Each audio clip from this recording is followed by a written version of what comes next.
honestly, if you give the kids the freedom to create, they almost take over for you. And we all get told, we've got to differentiate for the students. What do we do with the students that have already learned and compared to the students that haven't learned yet? These projects are tailor-made for differentiation.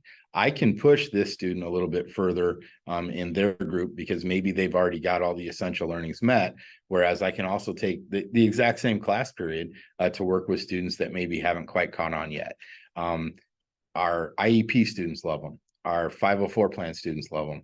Our high-end students love them. It's just they don't ever get tired of being able to take a topic, make it their own, and come up with their own project. And will you tell the participants what kind of resources does Define provide for you, or were you spending all your time finding everything yourself? That's what makes it so simple. I mean, the one thing teachers cannot find more of is time. We've got a finite amount of time and we have to prep for however many preps we have to go to. Define STEM has all the resources right there for you. And I can say this too, especially with some of the projects I've used more than once, they're always being updated.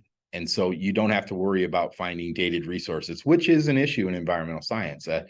Sometimes that data can become not as useful very, very quickly.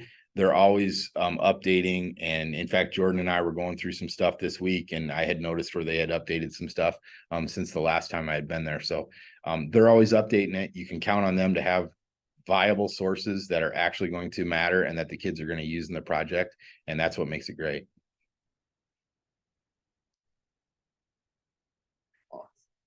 Yeah. I never mentioned this. This is one of my favorite parts about the defined learning.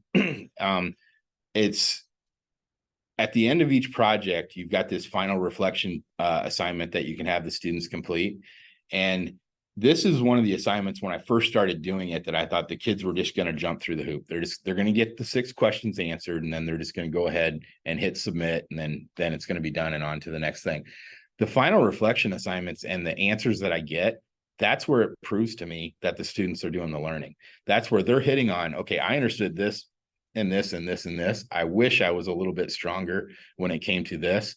And then, oh, by the way, Mr. Allen, I wish you would have asked me about this because I was really proud of this and you never took the time to ask me about this. And so the final reflection, I think, is what kind of put the final nail in the coffin for me. It's like, this is that data. This is that proof that I needed to have to know that the students are learning what we expect them to learn.